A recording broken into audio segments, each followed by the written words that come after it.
Bonjour à toutes, bonjour à tous. Donc, pour cette masterclass, on a l'honneur d'avoir Margot Ben, qui était, il y a 10 ans, on a compris tout à l'heure, sur ces bancs. Enfin, elle a été diplômée en 2015. Elle est reporter, grand reporter au service étranger du Figaro, a eu plein de terrains différents. Elle a eu son prix Albert Londres en 2022 pour un reportage en Ukraine, si je me souviens bien. Et puis aujourd'hui, elle est venue vous parler de son autre casquette qui est co-secrétaire générale à l'association, le collectif Prenons la Une, donc sur la place des femmes dans les médias. Néanmoins, sur sa trajectoire, on a prévu qu'il y ait des séances questions-réponses à la fin de cette masterclass. Si vous avez des questions, soit sur la représentation des femmes, soit aussi sur la trajectoire de Margot. Merci beaucoup. Merci. Bonjour à tous et enchantée.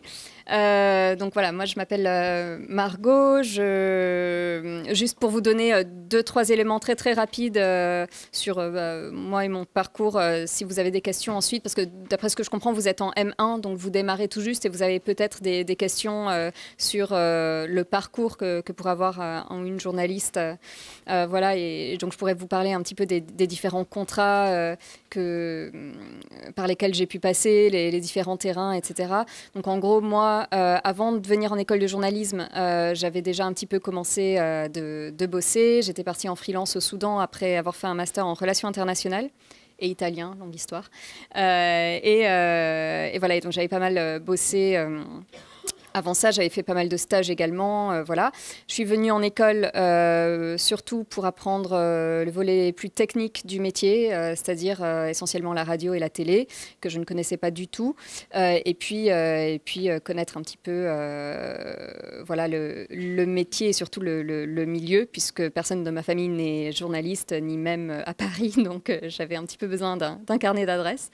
Voilà. Et puis après, l'école, en fait, en deuxième année de master, j'ai fait une alternance en apprentissage avec l'agence France Presse et puis que j'ai continué simplement après l'école, donc qui s'est transformé en contrat, hein, CDD, etc. Et puis ensuite, j'ai quitté officiellement l'AFP puisque j'avais voulu repartir sur le terrain. J'étais déjà repartie entre mes 2 années d'école de journalisme, au lieu de faire un stage, comme j'étais un peu plus âgée que la moyenne, j'avais déjà fait un peu les stages. Et donc, j'étais partie bosser pour un think tank au Kenya, sur le Soudan, encore une fois. Et donc, où est-ce que ça me mène? Pardon. Et donc après l'école, j'avais envie de repartir en Afrique, de l'Est ou centrale, parce que ça me manquait beaucoup, le terrain. Donc, j'ai quitté officiellement l'AFP, mais j'ai continué de travailler pour eux en Centrafrique, basé là-bas. Donc, c'était mon principal client, en vidéo essentiellement. Et puis, je travaillais aussi beaucoup pour le New York Times et le Guardian. Suite à ça, l'AFP m'a à nouveau repêché, cette fois sous un contrat CDI. Donc, j'ai tout expérimenté chez eux. Et voilà, donc j'ai été CDI au bureau Moyen-Orient Afrique du Nord qui se trouve à Nicosie, à Chypre. C'est un bureau régional, un grand bureau régional, pour couvrir les événements au Moyen-Orient. Et en Afrique du Nord, c'était la période vraiment de la guerre en Syrie. Voilà, il y avait beaucoup d'actualités Syrie, Yémen. Suite à ça, j'ai à nouveau et définitivement quitté l'AFP pour repartir en tant que freelance en Afghanistan. Et donc cette fois-ci, c'était vraiment le grand redémarrage puisque j'avais passé l'essentiel de ma carrière jusque-là à travailler en anglais. Comme je suis canadienne, je bossais surtout en anglais. Il se trouve que dans les terrains où j'étais, il y avait surtout des besoins dans les médias anglophones, donc ça tombait bien. Et là, en Afghanistan, tous les postes anglophones étaient pourvus et il y avait besoin de francophones. Il n'y avait personne, à part 1 ou 2 personnes, mais voilà. Donc là, j'ai vraiment commencé pour la première fois à travailler pour des médias français, essentiellement Le Figaro, France 24, Arte et autres. Et j'y ai passé plusieurs années. J'ai vécu en Afghanistan et c'est là que j'ai fait mes premiers documentaires, que j'ai fait mes premiers reportages vraiment long format et que voilà, et je continue d'y retourner. Donc là, ça va faire 8 ans que je travaille sur l'Afghanistan essentiellement. Et en tout début 2022, j'ai été embauchée le 1er février au service étranger du Figaro. Et donc, je suis repartie en Afghanistan. Et là, la guerre en Ukraine s'est déclenchée. Et donc, j'ai dû partir tout de suite en Ukraine, tout nouvellement embauchée. Et c'est là que j'ai commencé vraiment à beaucoup travailler sur l'Ukraine pendant 1 an et demi, 2 ans, tout en repartant en Afghanistan quand je pouvais. Et donc voilà, donc pendant 1 an et demi, 2 ans, enfin 2 ans, j'ai vraiment beaucoup travaillé sur l'Ukraine, mais mon domaine, ça reste quand même l'Afghanistan. Voilà, et depuis, j'ai pu aller sur d'autres terrains, la Syrie et autres. Mais enfin voilà, si vous avez des questions, je ne vais pas non plus passer une demi-heure à parler de moi. Mais c'était voilà, pour vous définir un petit peu mon parcours, parce que comme j'ai pu expérimenter beaucoup la pige, les CDD, l'alternance, les CDI, etc., voilà, vous avez peut-être des interrogations par rapport à ça. Donc moi, je suis venue ici vous parler de Prenons la Une. Dont je ne sais pas si vous en avez entendu parler, mais c'est la principale association qui défend... c'est une association professionnelle, hein. Ce n'est pas une association militante. Enfin, elle est militante dans un domaine spécifique, mais c'est une association professionnelle de femmes journalistes. Donc, c'est pas juste une association généralement féministe. Toutes les membres sont journalistes ou étudiantes en école de journalisme. On défend la place des femmes dans l'espace médiatique, dans le secteur médiatique, c'est-à-dire dans les rédactions, et aussi la représentation des femmes et des genres dans les médias. Puisqu'il y a aussi, comme on le verra, beaucoup de boulot à faire encore à ce niveau-là. Donc, je vais vous présenter un petit peu l'asso et puis l'association, et puis ensuite faire un peu une revue de l'état actuel de la place des femmes dans les médias et des représentations des femmes. Voilà, et puis on fera peut-être une petite séance de questions-réponses par rapport à ça. Vous avez peut-être des questions sur ce thème. Hop. Alors, Prenons la Une. C'est une association, un collectif qui a été créé, qui est devenu association, qui a été créé en 2014 par une journaliste qui s'appelle Claire Allais, à Alternative économique, et Léa Lejeune, à Challenge. Voilà, puisque elles étaient arrivées à 2 constats, donc, que toutes les journalistes constatent, qui est une sous-représentation des femmes qui sont encore régulièrement caricaturées dans les médias, et une profession qui s'est très fortement féminisée, mais avec un plafond de verre, c'est-à-dire que la majorité des femmes aujourd'hui, journalistes, sont pigistes ou occupent des postes subalternes dans les rédactions. Voilà, donc il y a eu une tribune qui est vraiment le manifeste fondateur de l'association, qui a été publiée dans Libération et qui a récolté environ 800 signatures en 2 semaines, et qui s'appelait « Nous, femmes journalistes, dénonçons la trop grande invisibilité des femmes dans les médias ». Voilà, donc il y a eu plusieurs actions qui ont été menées, des tribunes qui ont été rédigées, publiées dans divers médias. On organise des événements. Il y a eu une table ronde sur le racisme dans les médias, le cyberharcèlement, le traitement des violences sexistes et sexuelles dans les médias, etc. Et puis là, on est en train d'essayer d'organiser une table ronde prochainement sur la visibilité des femmes expertes dans les médias, puisque on le verra avec quelques chiffres ensuite, la plupart du temps, quand un spécialiste est appelé sur un plateau télé ou même dans la presse écrite ou radio, c'est la plupart du temps un homme, même quand il s'agit d'un domaine très largement féminisé, comme le domaine médical, la magistrature, etc. C'est encore souvent des hommes qu'on voit apparaître. On a plusieurs pôles. Un pôle formation, donc qui donne des cours dans des écoles, qui fait des interventions dans des écoles de journalisme, comme je suis en train de le faire aujourd'hui. Un pôle soutien, donc avec une cellule d'écoute, dont je vous donnerai les coordonnées à la fin de cette intervention, avec des membres qui ont été formés à l'écoute et à l'accompagnement des journalistes victimes de violences et de harcèlement. On offre également une aide juridique en cas de besoin. Ça s'est déjà présenté. On travaille aussi sur l'antiracisme et on a des partenariats plus ou moins formels avec d'autres associations qui travaillent beaucoup plus spécifiquement sur ce sujet, toujours relatif au secteur médiatique. Et puis on a PLU Junior qui pourrait vous intéresser, vous, qui est le pôle étudiant de Prenons la Une. Et donc on a des membres qui font partie de tout un tas d'écoles, pas seulement à Paris, hein, mais à travers la France. Et l'adhésion pour les étudiantes est gratuit.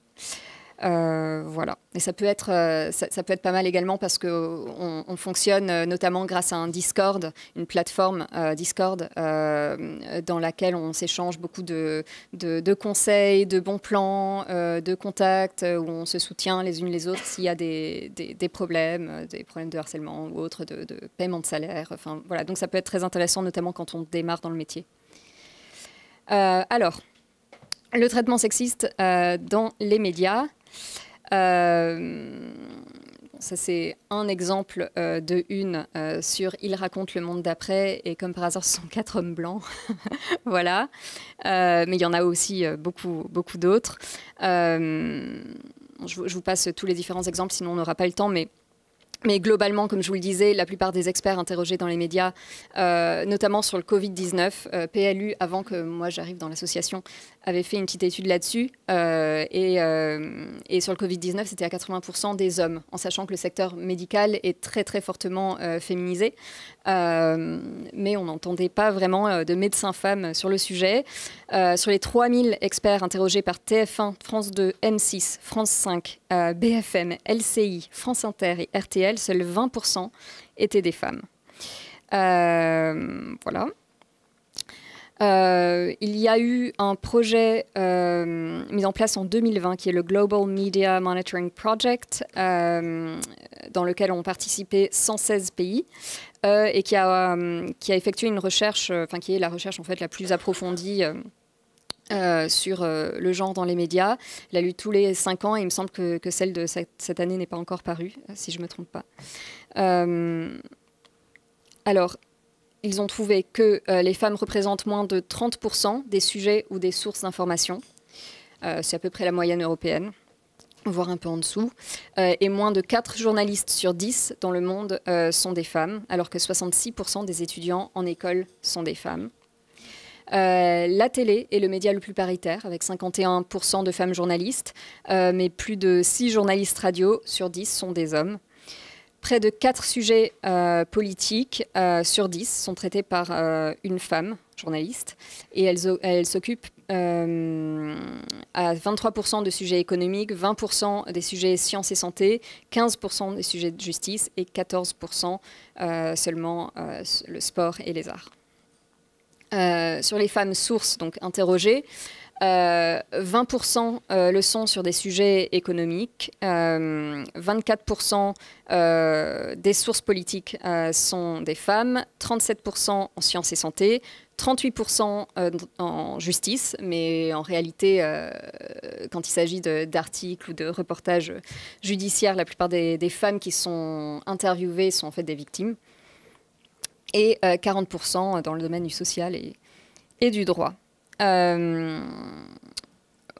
oui, et donc en 2020 comme en 2010, la politique et l'économie représentent plus de 40% des news, tous médias confondus. Donc quand même, elles sont très peu apparentes et vraiment sur des secteurs déterminés.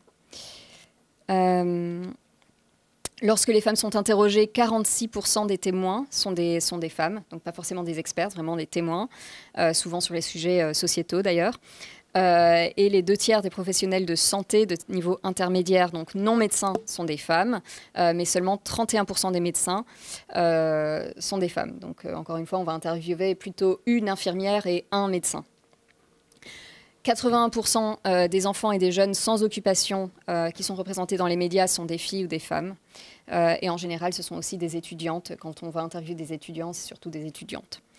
Donc elles représentent essentiellement des positions subalternes, peu qualifiées, non expertes, y compris dans les domaines, encore une fois, où elles sont très présentes, voire majoritairement présentes. Sur les expertes, c'est à peu près pareil. Je vais passer très vite sur les chiffres parce que sinon on n'aura pas trop le temps. Mais si vous voulez, je peux vous communiquer cette présentation avec les chiffres qui sont assez parlants et qui restent vrais à ce jour. Il me semble que j'ai mis à jour plus ou moins une présentation qui avait été faite il y a 1 ou 2 ans, mais les chiffres tiennent toujours. Voilà, donc il y a seulement 17% de femmes politiques qui sont interrogées en règle générale, 18% de sportifs, 19% de chefs d'entreprise, 22% de journalistes et expertes et 25% de retraités et de fonctionnaires. Ça, ce site, si vous ne le connaissez pas, je vous le recommande chaudement. Je le recommande à tous nos stagiaires. Ça ne concerne pas seulement les femmes, hein, mais aussi les hommes, journalistes. Enfin, vraiment, c'est un site très riche qui comporte tout un tas d'expertes dans des domaines aussi divers que le nucléaire, l'Iran, le sport, la société française, toutes sortes de pays. Enfin, voilà, donc quel que soit votre domaine ou le thème de votre reportage, vous pouvez trouver des expertes qui sont des femmes et qui elles-mêmes ont mis leur profil là. Et vous pouvez voir en un clic leur pédigré, en gros leur CV, c'est-à-dire leur expertise vraiment précise et les écoles qu'elles ont fait, etc. Comme ça, vous ne perdez pas votre temps. C'est très, très bien fait. Il y a eu quelques bugs récemment, mais le site est reparti de plus belle. Donc, je vous le recommande. Ça s'appelle Les Expertes. La faible représentation des personnes racisées, elle existe aussi. D'autres associations en parleront bien mieux que moi. Mais en gros, il me semble que voilà, seuls 10% des personnes interrogées dans les médias sont des personnes racisées. Un peu plus en presse écrite. Voilà. Sur les réseaux sociaux, en 2023, en fin 2023, le Haut Conseil à l'égalité a publié un rapport sur les relations entre femmes et numérique, et donc où l'on voyait que 68% des contenus propagent des stéréotypes de genre, 27% contiennent des propos à caractère sexuel et 22% contiennent des propos à caractère sexiste. Pourquoi ça nous intéresse, nous? Parce que de plus en plus, quand on fait du journalisme, on est amené à produire du contenu. Je déteste dire ça, je suis très old school, mais à produire du contenu sur les réseaux sociaux. Et donc, ça nous concerne, nous, puisque ce moule existe déjà et qu'il faut faire très attention pour ne pas se plier à des réflexes qui existent déjà ou à des types de formulations qui existent déjà sur les réseaux sociaux ou de représentations qui existent. Il faut vraiment bien se rappeler que même quand on fait du journalisme sur les réseaux sociaux, on reste journaliste et il faut vraiment s'attacher aux mots, à l'importance des mots et notamment quand on représente un certain type de personnes, et ça peut être notamment les femmes. Voilà, je passe rapidement là-dessus. Voilà, souvent dans les médias, c'est encore le cas assez récemment, les femmes sont invisibilisées, c'est-à-dire que quand Elon Musk a eu son dernier enfant, là, on a pu lire que Elon Musk a donné naissance le 4 mai à XAEA12. Là. Ce n'est qu'à la 5e ligne qu'on voit le nom de son ex-épouse qui a donné naissance à l'enfant. Et là, juste à côté, on a Clément qui n'a écouté que son courage pour aider Justine à accoucher chez elle. Pour avoir accouché, je peux vous dire que Justine a eu beaucoup de courage, elle aussi, d'accoucher chez elle, seule, sans personnel médical. Donc encore une fois, c'est pas forcément des journalistes qui pensent à mal, mais c'est simplement des réflexes et des formulations auxquelles il faut se déshabituer, puisque ces exemples-là peuvent paraître drôles comme ça, mais en fait, ils existent beaucoup encore aujourd'hui dans l'espace médiatique. C'est pas des exemples qu'on est vraiment allé piocher difficilement. Enfin, il y a qu'à regarder sur Internet et on trouve des dizaines d'exemples similaires. Là, pareil, une femme à la tête de la brigade de gendarmerie. Bon, on ne connaîtra pas son nom, hein, il faut lire l'article pour connaître son nom. Le plus important est que c'est une femme, apparemment. Là, pareil, pour un homme noir, bon d'accord, États-Unis, un aviateur noir devient le plus haut gradé de l'US Air Force. On ne connaîtra pas son nom, hein, c'est pas grave. Voilà. Pour ce qui est des qualifications stéréotypées, condescendantes, essentialisantes, on en trouve encore beaucoup aujourd'hui, y compris dans les médias vraiment traditionnels, comme on dit. Encore une fois, à cause de réflexes, tout simplement, qu'on a encore quand on écrit des articles et qu'on ne réfléchit pas trop à la représentation des personnes qu'on décrit. Donc là, c'est un exemple qui peut paraître un petit peu extrême, mais on le trouve encore beaucoup dans la presse féminine et autres. Donc sur Nathalie Kosciusko-Morizet, Anne Hidalgo habillées pour le printemps, où on détaille leur style, etc. On ne le ferait pas forcément pour un homme, alors qu'ils sont probablement tout aussi soucieux de leur apparence en politique. Ça, c'est très important parce que beaucoup de gens font cette erreur, y compris des gens qui sont assez sensibilisés sur la question. Mais l'utilisation de termes infantilisants comme maman, mamie, etc. On dit beaucoup plus rarement un papa, un papy, qu'une maman, une mamie. Je veux dire, maman, c'est un mot qu'utilise un enfant. Si un jour vous êtes maman et que vous voulez vous définir en tant que maman, il n'y a pas de problème. Mais enfin, quand on est journaliste et qu'on parle d'une personne qu'on ne connaît pas, qui est une mère ou une femme, tout simplement, on peut dire mère, on peut dire femme. En fait, c'est le mot qui n'est pas le mot d'enfant. Et puis, on peut utiliser aussi d'autres qualificatifs pour parler des mères, voilà, sauf si vraiment c'est leur rôle qui est mis en avant dans l'article. Voilà, mais en l'occurrence, c'était pas du tout le cas dans ces exemples-là. L'agression d'une mamie de 89 ans, bon, c'est un petit peu infantilisant.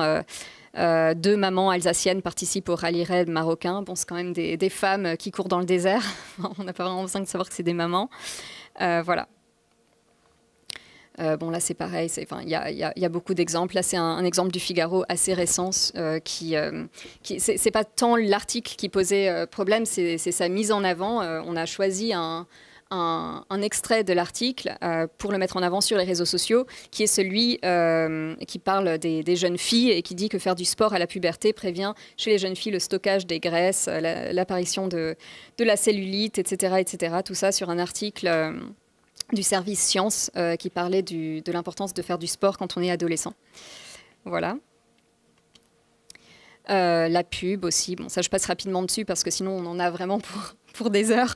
Voilà, le traitement des violences sexistes et sexuelles. Juste Margot, pardon, juste sur l'exemple du Figaro, comme c'est la rédaction dans laquelle vous travaillez, comment, quand vous voyez ça et que vous le mettez sur une slide, est-ce que vous allez voir le service, comment ça se joue quand on a été plusieurs à le faire remonter. Le problème, c'est qu'en fait, une rédaction, c'est vraiment des services qui sont multiples. Donc là, en l'occurrence, encore une fois, ce qui posait problème, c'était pas nécessairement l'article en lui-même, qui a été écrit par quelqu'un du service sciences. Et il n'y a pas de problème à dire que c'est important de faire du sport, notamment quand on est adolescent. Enfin, c'est vrai, ça a été scientifiquement prouvé. Le problème, c'est les gens qui ont publié l'article sur les réseaux sociaux et qui ont fait le choix de sortir hors de contexte cette citation ou ce passage et de mettre cette photo qui montrait, il me semble, essentiellement des jeunes filles.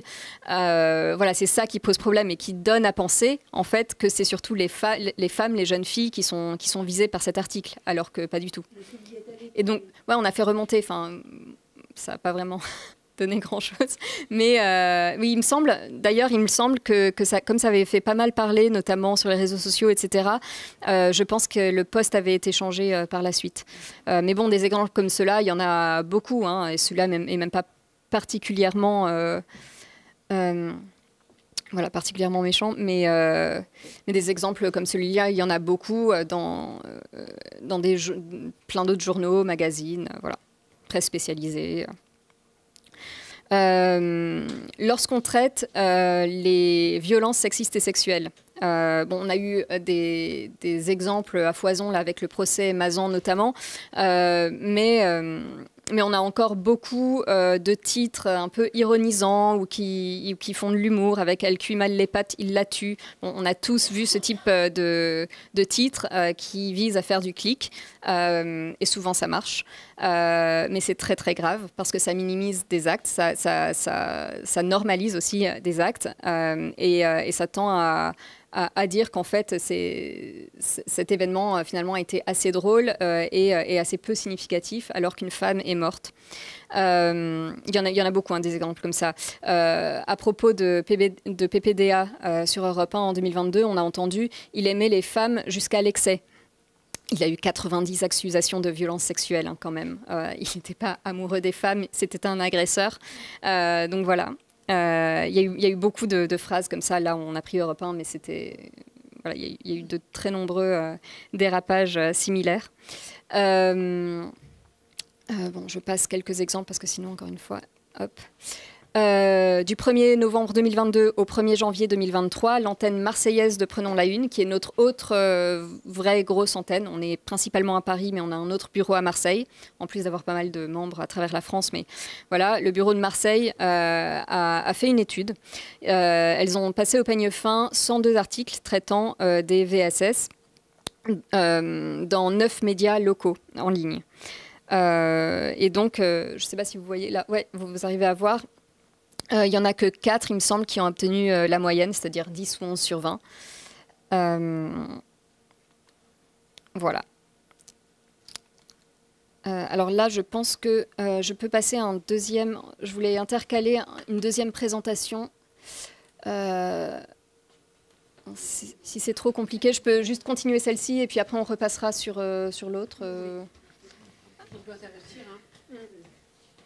Je dois juste là. Ouais. C'est... Celui-là. Ouais, voilà. Donc là, c'est une petite slide, une petite présentation spécifique sur le traitement médiatique des violences faites aux femmes.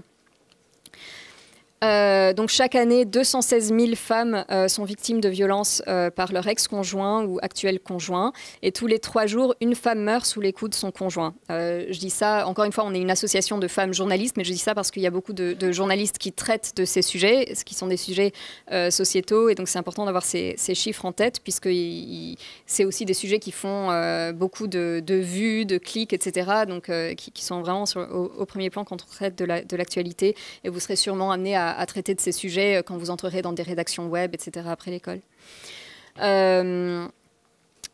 Voilà. Où est-ce que c'était? Attends, pardon. Je crois qu'on ne voit pas le... Non, c'est pas grave. Là, on a encore un exemple de titre du type « Calais, violence conjugale au steak haché ». Il était fou amoureux et très jaloux. Elle était très malade et hantée par son passé. Le couple a mal tourné. Bon, voilà. Ça date de 2016, hein, c'est pas si vieux. Et il y en a de beaucoup plus récents, des exemples. Ici encore, on parle d'un crime passionnel. Alors on ne parle pas de crime passionnel quand un homme tue son épouse ou agresse son épouse. C'est un crime, en fait. Voilà.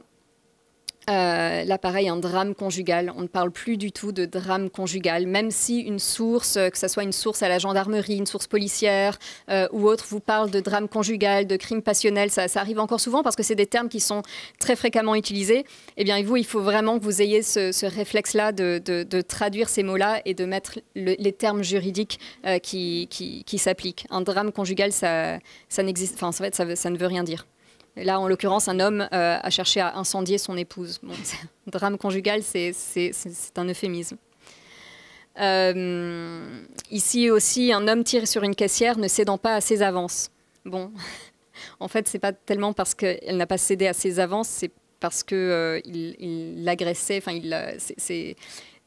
c'est pas elle la fautive, en fait. Il faut bien expliquer que le problème n'est pas qu'elle n'a pas cédé à ses avances. Le problème est qu'il essayait d'imposer ses avances, qu'il essayait peut-être de l'agresser et qu'il a quand même fini par blesser grièvement 2 personnes. Voilà, bon, encore plein d'exemples. Voilà, bon, je vais passer là-dessus parce que sinon on en a pour très longtemps, mais vous voyez, ils sont tous... là encore, un viol pas vraiment consenti, une relation sexuelle pas vraiment consentie. Tout ça, c'est 2016, hein, c'est pas si vieux que ça. Voilà, et je vais arrêter là. Je vais repasser à l'autre, ouais. Ah, pardon, ouais, je vais peut-être prendre... Pardon, là, je trouvais cette partie intéressante. Ouais. Ouais, à partir de là. Merci. Donc, ce que vous pouvez faire en tant que journaliste, déjà, bannir les termes crime passionnel et drame familial, comme je vous le disais. Il y a des termes qui existent, c'est meurtre conjugal, meurtre par le compagnon. Les termes juridiques consacrés pendant le procès, c'est une plaignante ou une partie civile. On dit pas forcément, on n'utilise pas forcément des termes victimaires, etc. Enfin voilà, on dit les choses de manière factuelle. Avant le procès, on dit une accusatrice, une victime déclarée, non une victime présumée d'ailleurs. On écarte les verbes avouer et reconnaître. On voit encore beaucoup dans de nombreux articles. Elle avoue avoir été violée. Non, enfin, elle n'est pas fautive. Elle a déclaré, elle a confié, mais elle n'a pas avoué, ou elle n'a pas reconnu. On ne confond pas le harcèlement sexuel, l'agression sexuelle et le viol, qui sont 3 choses différentes. On évite les précisions, bien sûr, sur le physique, les vêtements, les habitudes de vie d'une éventuelle victime, d'une plaignante. Voilà, bon, ça c'est évident. On protège l'identité de la victime. Ça paraît évident, mais ce n'est pas toujours le cas. Il faut faire vraiment très attention. Si le nom n'est pas encore sorti, on protège l'identité de la victime, même si on est le premier à l'avoir. On peut utiliser des initiales, ou alors on peut tout simplement ne rien donner.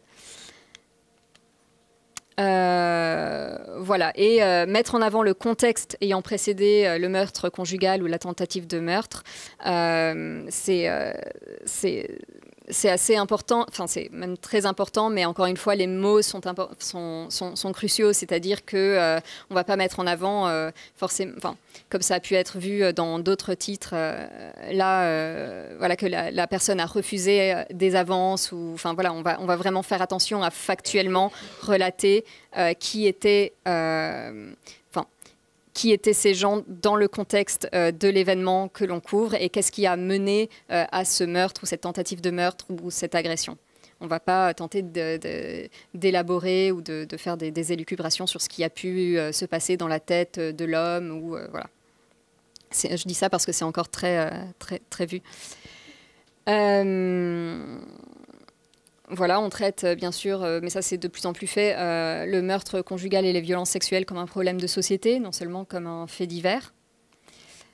Voilà, bon, là, le numéro de téléphone de l'association d'aide aux victimes 3919, c'est important de le mettre également à la fin d'un article. C'est pas toujours fait, mais ça peut être très important. Je voudrais juste repasser à mon autre slide.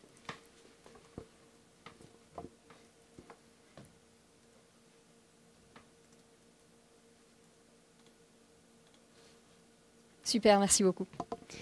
Voilà, donc là on a parlé du traitement des violences sexistes et sexuelles dans les médias. Il y aurait encore beaucoup à dire, mais je voulais simplement vous montrer quelques exemples voilà, de choses qu'il ne faut pas faire, qui peuvent paraître évidentes, mais en fait qui sont encore pléthoriques quand on regarde même les médias traditionnels, Le Monde, Libé, Le Figaro et autres. Et là, je voudrais vous parler un petit peu de la place des femmes dans les rédactions aujourd'hui en France. Donc déjà, il y a certaines rédactions qui cherchent à davantage appliquer la parité et aussi à réfléchir au traitement qu'ils donnent dans leurs reportages et dans leurs articles. Des femmes, des violences faites aux femmes, etc. Il y a des chartes qui existent, qui sont rares. Mais là, par exemple, vous voyez qu'en septembre 2020, Ouest France a diffusé un livret pour ne plus invisibiliser les femmes dans ses pages. Voilà. La Voix du Nord aussi, qui ont, après, d'ailleurs c'est assez intéressant, après que des lecteurs aient remarqué qu'il y avait très peu de femmes à la rédaction en chef, eh bien, ils ont un petit peu reconfiguré leur rédaction. Ils ont placé des femmes à des postes de direction, ils ont réfléchi au traitement qu'ils faisaient de certains types de violences ou de choses qui étaient présentées comme des faits divers, qui étaient en fait des affaires juridiques en bonne et due forme ou des affaires sociétales. Donc, voilà, c'est intéressant en 2020 aussi. Prenons la Une a établi une charte antiraciste aussi à destination des journalistes avec 10 principes pour une information plus juste. Ne pas considérer que l'origine d'une personne est sa seule caractéristique. Donner la voix aux personnes concernées, très important, c'est encore très peu fait. ou pas du tout assez fait. Veiller à l'inclusivité des interlocutrices et interlocuteurs, fuir les clichés, les plaisanteries, les jeux de mots douteux, surtout quand il s'agit de sujets graves. Se rappeler que le racisme est un délit, pas une opinion. Au sein des rédactions, défendre l'égalité entre les collaborateurs, collaboratrices et promouvoir la diversité des profils. Ça, on en est encore très loin. Ne pas cantonner les journalistes à des spécialités qu'ils, elles et elles n'ont pas choisies, à savoir l'éducation pour les femmes et la politique pour les hommes, ou l'international. Chercher à s'adresser à un public pluriel, veiller au respect du contradictoire. En fait, des règles journalistiques basiques, hein, mais qui ne sont pas encore aussi appliquées qu'on pourrait le croire. Nos recommandations. Alors là, j'ai quelques exemples. Déjà, posez-vous la question, est-ce qu'on dirait la même chose d'un homme? Pétillante. Est-ce qu'on dit jamais d'un homme qu'il est pétillant? Il ne me semble pas. Il y a beaucoup d'hommes qui sont, qui sont enthousiastes, qui sont solaires, etc. Mais on n'utilisera pas le mot pétillant pour les décrire.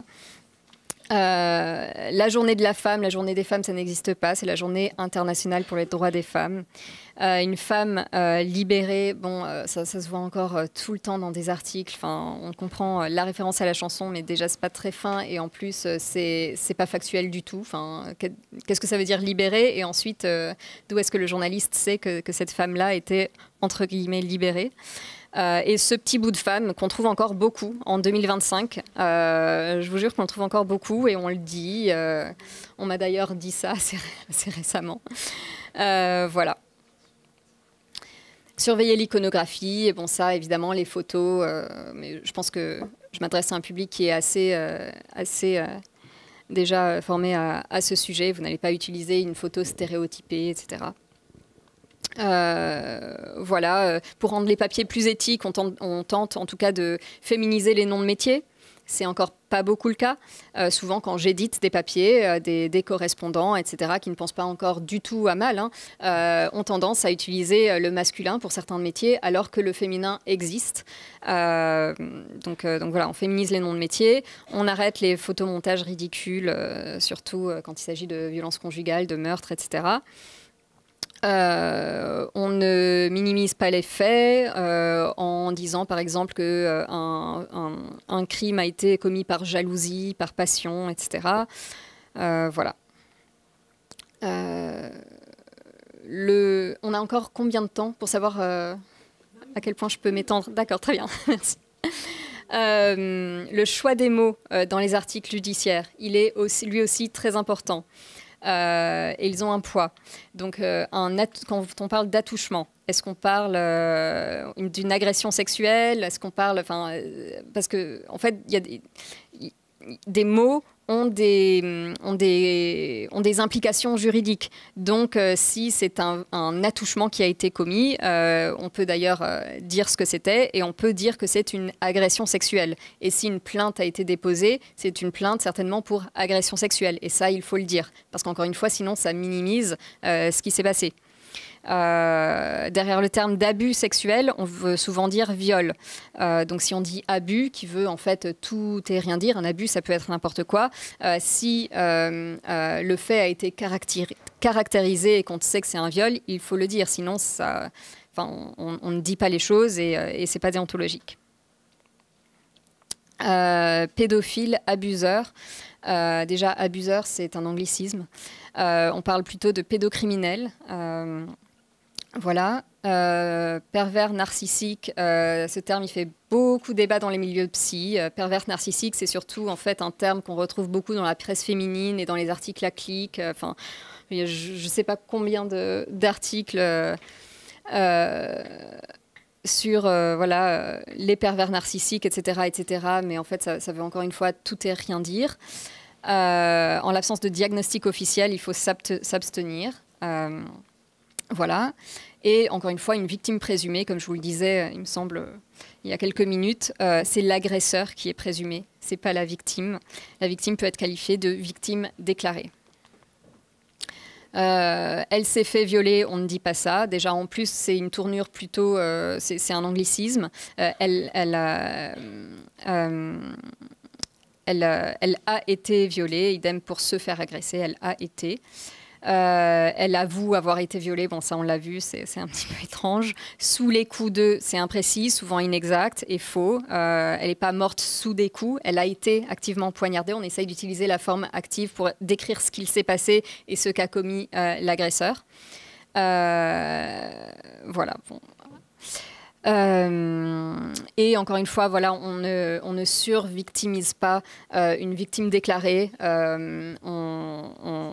Enfin, je veux dire, il y a de très nombreuses femmes qui ne souhaitent absolument pas être limitées, même dans leur représentation médiatique, à ce qui leur est arrivé. Elles veulent qu'on sache les démarches qu'elles ont entreprises, peut-être même pour médiatiser leur affaire, etc., comment elles s'en sortent, etc. Donc, on ne va pas s'apesantir 1000 fois sur leur statut de victime et on veille vraiment à la manière dont la personne souhaite être représentée et la manière dont elle se présente.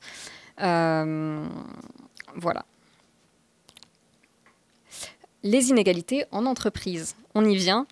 Alors, quelques constats. 25,9% des directeurs de rédaction sont des femmes seulement. 38% des rédactrices en chef. 12%, il y a 12% d'écart de salaire à statut équivalent entre un journaliste homme et un journaliste femme. Voilà. Pourquoi c'est un problème, outre les raisons évidentes d'injustice et d'écart de salaire, c'est que ces rapports inégalitaires facilitent les enjeux de domination. C'est beaucoup plus facile de dire à un collègue ou à un subalterne, enfin de dénoncer ses propos déplacés ou autres qu'un chef, par exemple. Il y a eu une enquête qui a été menée par, prenons la une, mais et d'autres, Nous Toutes, Paye ton journal et voilà, qui s'appelait Entendu à la rédac. Et en fait, plein de gens, enfin 1837 personnes ont répondu à cette enquête pour rapporter en fait des propos qu'elles avaient entendus dans leurs rédactions respectives. Donc de tous ces médias-là. 67% des répondantes ont été victimes de propos sexistes, 49% ont été victimes de propos à connotation sexuelle, 13% ont été victimes d'agressions sexuelles. C'est énorme. Enfin, rendez-vous compte que plus de la moitié des répondantes ont été victimes de propos sexistes en rédaction ou dans le cadre de leur métier. Et la moitié, 49% des répondantes ont été victimes de propos à connotation sexuelle. Enfin, imaginez-vous, vous êtes dans un contexte professionnel et la moitié des femmes journalistes que vous connaissez ont reçu à une ou souvent plusieurs reprises des propos déplacés. Les femmes perçues comme racisées font davantage l'objet de propos à connotation sexuelle que la moyenne, 64%.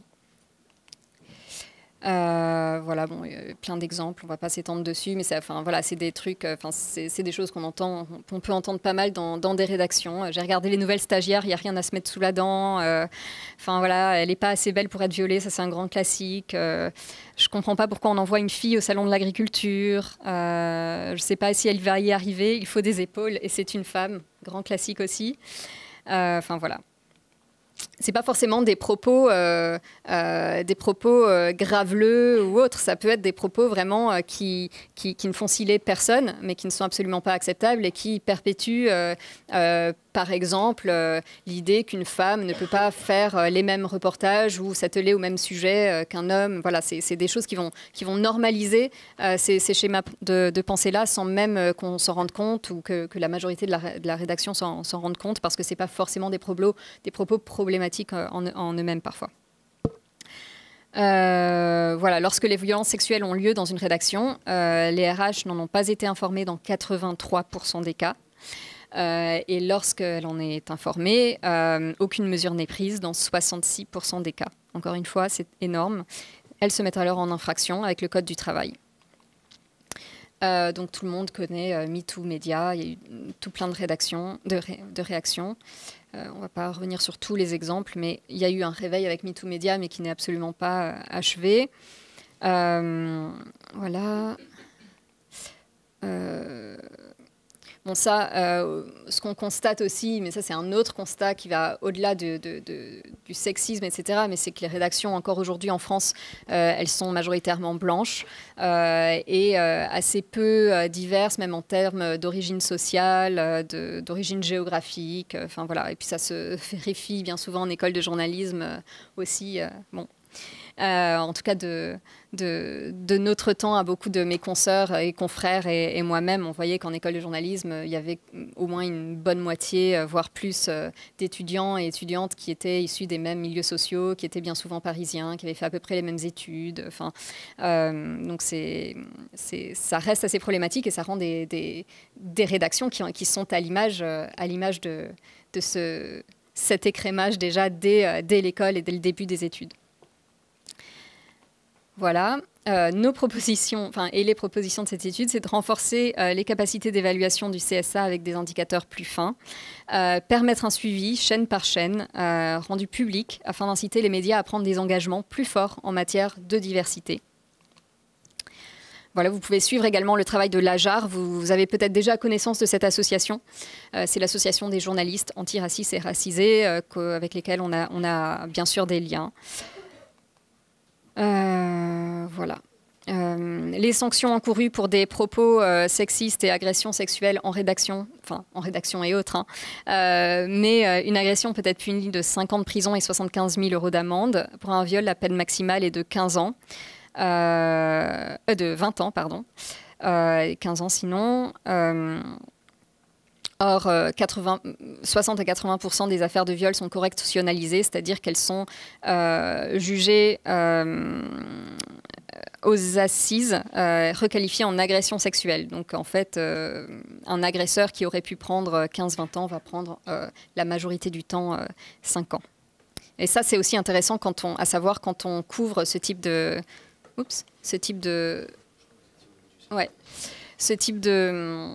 d'affaires. Je ne sais pas s'il y en a parmi vous qui veulent être journalistes en presse judiciaire. Enfin voilà, ma présentation n'a pas du tout vocation à s'adresser seulement aux femmes qui peuvent être victimes d'agressions en rédaction, etc. Enfin, c'est vraiment cette présentation, elle s'adresse à tout le monde, hommes et femmes, à tous les journalistes qui seront très probablement au cours de leur carrière amenés à se saisir de ce type de thématiques.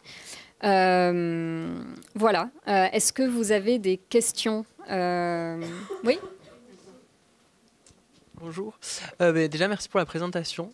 Je voulais savoir comment concrètement, en interne actuellement, ça se passe au sein des rédactions quand il y a une affaire, par exemple, qui remonte. Est-ce que déjà c'est possible de la faire remonter? De violences sexuelles et sexistes et aussi de viols.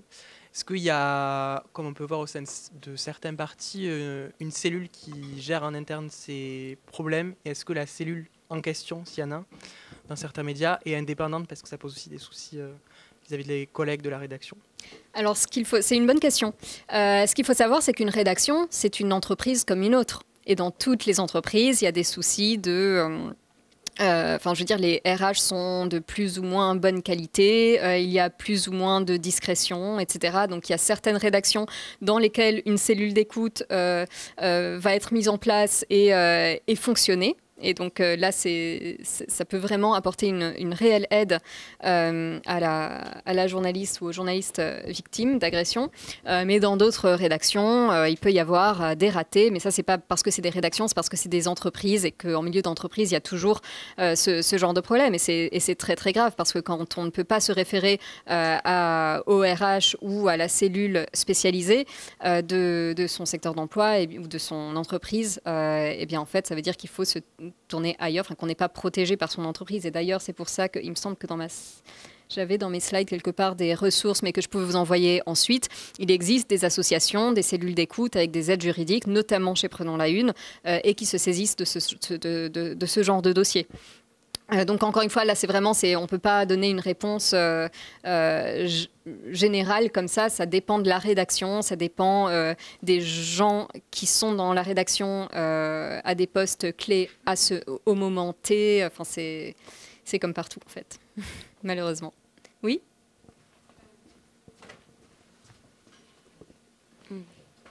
Merci beaucoup pour la présentation. Moi, j'avais une question concernant votre expérience sur le terrain et en tant que reporter de guerre. Parce qu'on entend souvent dire que le milieu à la fois de la presse de correspondance, mais aussi de terrain de conflit comme ça, c'est des milieux où on retrouve plus de journalistes hommes. Et donc, je voulais savoir ce que c'était l'expérience d'une femme journaliste sur ce genre de terrain. Ok, c'est une bonne question aussi. En fait, de plus en plus, c'est pas tellement. En fait, le métier c'est beaucoup féminisé, y compris le métier de reporter sur le terrain. Alors, j'aime pas trop le terme de reporter de guerre. Enfin, ça fait un peu. Enfin, moi, je cours pas après les ambulances et j'ai fait plein d'autres choses que suivre des guerres. Mais c'est vrai que qu'on suive des terrains de guerre ou autres, le métier s'est féminisé de manière générale. Moi, j'ai tout plein de consoeurs qui, comme moi, sont allés en Afghanistan, en Ukraine, au Soudan, partout. Il y a beaucoup de femmes, en fait. Donc, c'est plus étrange. Et c'est pour ça aussi que souvent, j'essaye de... Enfin, on me pose encore cette question aujourd'hui, en 2025. Alors, et des journalistes me posent encore la question en 2025, en sachant que la profession s'est féminisée. Et j'essaye vraiment, le plus que je peux, de ne pas... perpétuer cette impression que c'est étrange, encore aujourd'hui en 2025, d'être une femme reporter de guerre. Je ne suis pas un cas particulier. Je ne suis pas la première femme reporter de guerre. On n'est plus dans les années 70, etc. Je ne suis pas une bizarrerie. Et il y a plein de femmes reporters. Le problème, c'est que la majorité des femmes reporters de guerre notamment, etc., sont aujourd'hui indépendantes. Et être indépendant, ça peut être très bien. Moi, je l'ai été par choix. Par 2 fois, j'ai quitté des jobs pour devenir indépendante. Je m'en sortais très bien. Je gagnais pas forcément énormément moins qu'en étant salariée quand je faisais de la télévision, etc. C'est pas un statut qui est moins bien que le fait d'être salarié, etc. Mais il confère tout un tas pardon, je suis un peu fatiguée ouais, mais aussi d'aspects négatifs aussi, qui sont que quand on est indépendant, on est moins protégé. Donc quand on part sur un terrain de guerre, eh bien c'est à nous de trouver une assurance. C'est tout bête, mais les assurances, ça coûte extrêmement cher. C'est à nous de nous protéger nous-mêmes, d'avoir les bons réflexes. On n'a pas de chef avec lesquels on peut vraiment discuter de la faisabilité ou non d'un reportage. Voilà, donc tout ça, je veux dire... Le fait qu'une femme arrive moins facilement à intégrer une rédaction, surtout en tant que reporter de guerre, etc., ça pose un problème parce que plus on est indépendant, eh bien plus on est... Le mot que je cherche, vulnérable, merci. Voilà, ça a été une grosse semaine. Voilà, donc c'est ça réellement le problème. Moi, j'ai jamais eu de problème sur le terrain du fait que j'étais une femme. Au contraire, en Afghanistan, j'ai eu accès aux femmes comme aux hommes, alors que mes confrères masculins n'avaient pas accès au monde des femmes. Donc moi, j'ai pu passer du temps chez des familles, j'ai pu dormir dans des familles avec les femmes, alors qu'un homme n'aurait jamais pu faire ça. Il y a d'autres pays aussi où ça a été le cas. J'ai pu, c'est tout bête, mais j'ai pu me cacher sous ma burqa ou mon niqab et passer des checkpoints, alors que mes confrères masculins qui n'avaient pas trop l'air d'Afghans n'auraient pas pu passer ces checkpoints particuliers.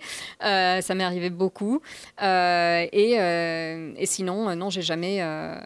non. En fait, le sexisme, je l'ai vraiment beaucoup plus expérimenté à Paris. Voilà. Bonjour. J'avais une question, merci beaucoup pour la présentation. Par rapport, vous parliez de féminiser, par exemple, les noms de métiers. Et je voulais savoir ce que vous pensiez. Je ne sais pas si vous faites principalement de la presse écrite, si pour le Figaro. Un peu tout. En ce moment, presse écrite surtout. Oui, voilà. Mais et du coup, qu'est-ce que vous pensez de l'écriture inclusive? Parce qu'en fait, de toute façon, quand on écrit, le français est fait de sorte que, du coup, maintenant vous écrivez en français, ça doit être une grosse différence aussi par rapport à l'anglais. C'est une langue qui privilégie le masculin. Et comment, en fait, vous arrivez à écrire de manière à pas invisibiliser les femmes? Alors, en fait, tout simplement, les médias ont tous des sortes de chartes, de dictionnaires qu'ils respectent. C'est-à-dire que pour lisser, en fait, la copie, c'est-à-dire que tout le monde ne va pas utiliser des mots ou des orthographes différentes, parce qu'il faut que dans un même journal, dans un même magazine, tout le monde utilise les mêmes termes écrits de la même manière. Et ensuite, je pense que donc déjà, ça peut varier de média en média. Et ensuite, je pense tout simplement que la langue française et les langues évoluent de manière naturelle. Toutes les langues évoluent avec leur temps. Et donc, à terme, peut-être qu'on verra que de plus en plus de rédactions utiliseront l'écriture inclusive si vraiment c'est ça le sens de l'histoire et que de plus en plus de gens utilisent cette écriture inclusive. Peut-être que ce ne sera pas le cas. Moi, franchement, ça ne me choque pas. C'est peut-être que je suis un peu old school. J'essaye d'utiliser l'écriture inclusive parfois quand j'écris des mails de manière personnelle, etc. Mais ça ne me choque pas de ne pas pouvoir l'écrire dans mon journal. Enfin, je féminise les noms de métiers. J'utilise les mots justes de la langue française, autant que faire se peut, de manière à mieux représenter les femmes et ne pas mettre auteur, si je peux mettre autrice, enfin voilà, parce qu'il y a des mots qui existent et qui ne sont toujours pas utilisés. En revanche, des modes d'écriture qui ne sont pas encore reconnus par les dictionnaires ou par l'Académie française, c'est vrai que c'est un peu étrange de les officialiser dans des médias qui sont censés quand même respecter l'orthographe communément utilisée et employée dans les dictionnaires. Mais après, je veux dire, la langue évolue et je ne suis pas forcément réticente à titre personnel à ce que si ce type d'écriture est communément utilisé et accepté, et ben, qu'on les utilise dans les médias, ce serait normal. Quelqu'un d'autre? Vous avez levé la main? Non. Ah, pardon.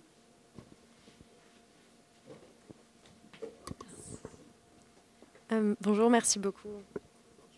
Ça marche quand même, oui. Ok. Merci beaucoup pour la présentation. J'avais une question sur Prenons la Une. Oui. Donc, combien de, je ne sais plus si vous l'avez dit, mais combien de journalistes vous êtes en proportion, combien d'hommes et de femmes? Ouais. Et est-ce que c'est issu de tous les médias ou il y a des médias qui sont plus représentés que d'autres? Alors, très bonne question. On est environ 200. Un peu plus. On est toutes des femmes. On n'exclut pas absolument les hommes, déjà parce que c'est illégal. Mais il se trouve que on est toutes des femmes et que c'est vrai, c'est quand même censé être un espace sécurisant pour des femmes qui pourront parler de leurs problèmes. Et c'est vrai que le monde du journalisme, c'est un petit monde et on n'a pas forcément envie que des confrères masculins puissent savoir qu'on a été victime ou etc. Enfin voilà, mais on n'exclut pas officiellement les hommes et si les hommes veulent nous soutenir ou soutenir nos actions, ils le peuvent. S'ils veulent venir à nos tables rondes, ils le peuvent. Enfin, je veux dire, c'est pas une association anti-hommes du tout. C'est une association professionnelle. Il se trouve que c'est une association professionnelle de femmes journalistes. Voilà, qui milite pour une plus juste représentation des femmes dans les médias et une plus juste intégration des femmes dans les rédactions. Donc voilà. Et non, non, il n'y a pas. Ouais.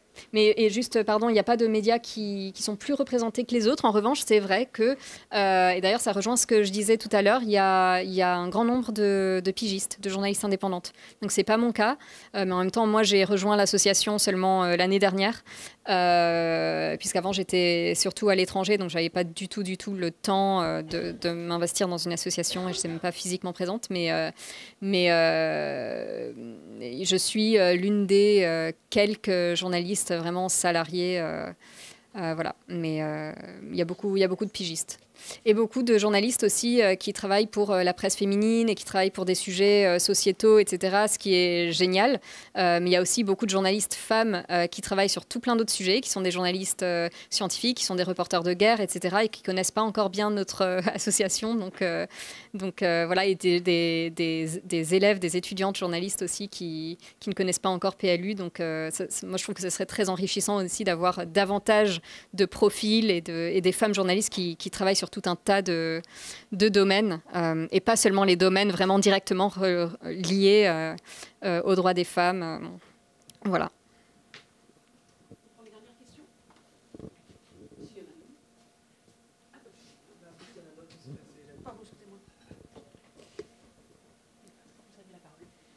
C'était plus sur l'aspect du coup journalisme de guerre, enfin, même si l'expression, je ne sais pas comment l'appeler. J'avais lu, c'était un roman, Le sens de la fuite. Ça m'avait pas mal marqué sur, je me souviens plus le nom de la journaliste, mais sur les printemps arabes. Et en fait, elle parlait de son vécu plus personnel, pas forcément du traitement qu'elle en avait fait, mais de son vécu personnel en tant que journaliste de guerre. Et donc tout réside dans le titre Le sens de la fuite, mais c'est en fait à quel moment on est trop impliqué dans son sujet d'enquête et il faut partir pour aborder un autre sujet. Est-ce que ça vous est déjà arrivé dans votre expérience justement sur le terrain de se dire à ce moment-là, je suis trop impliqué dans ce sujet? C'est une excellente question. Et effectivement, ça m'est arrivé, mais je dirais pas que j'étais trop impliquée. C'est-à-dire que, par exemple, comme ça fait un certain nombre d'années, ça fait 8 ans que je travaille sur l'Afghanistan et que c'est un pays où j'ai vécu, où j'ai des amis, etc. Eh bien, quand les talibans sont arrivés au pouvoir et que tous les Afghans, et particulièrement les Afghanes, cherchaient à fuir le pays désespérément, on se rappelle tous de ces images de gens qui s'agrippaient aux ailes des avions et qui essayaient de monter sur les murs de l'aéroport de Kaboul, etc. Bah oui, en fait, ça faisait énormément de mal de voir soit des gens qu'on connaissait, soit des gens d'un pays qu'on connaissait très bien dans cet état-là, en fait, et dans un état de sidération totale et de fuite pour fuir, en fait, ce qui allait advenir, c'est-à-dire un régime, une théocratie, un régime dictatorial qui ne laisse absolument aucune place aux femmes. Donc oui, quand les talibans sont arrivés au pouvoir et qu'il y a eu toutes ces évacuations, bah, il y a eu une période où j'ai beaucoup moins travaillé en tant que journaliste. J'ai refusé des piges, j'étais encore indépendante à l'époque, pour bosser sur les évacuations parce qu'on essayait tous de sortir des gens qu'on connaissait, même des gens qu'on ne connaissait pas, qui nous contactaient. On établissait des listes Excel, on passait littéralement des nuits et des jours sans dormir pour essayer d'établir des listes Excel et les mettre en lien avec les ambassades, géolocaliser les gens pour qu'ils puissent être récupérés par des personnels d'ambassade aux portes de l'aéroport de Kaboul, etc. C'est quelque chose qui nous a énormément touchés, mais c'est normal, en fait. Au bout d'un moment, quand on travaille sur un sujet et qu'on connaît des gens et que les gens qu'on interviewe ne sont pas seulement des gens qu'on va rencontrer une ou deux fois, mais bien des gens qu'on va être amené à connaître, on ne peut pas complètement s'en désolidariser dès qu'il y a un événement comme ça qui se passe. Je ne dirais pas que j'étais trop impliquée. Je suis très heureuse de nos réactions à tous qui ont été déterminantes. Et voilà, mais c'est vrai que c'est très dur. Faut avoir... déjà, il faut avoir la tête sur les épaules, se rappeler aussi qu'on est journaliste. Donc, j'ai quand même continué de bosser parce qu'il fallait raconter, que c'est mon métier, en fait, de raconter. C'est la raison pour laquelle je fais ce métier. Et c'est là aussi que je me suis rendu compte vraiment de l'importance de notre métier, de rendre compte. Il y a très peu de gens qui pouvaient le faire, qui étaient sur place, donc il fallait le faire.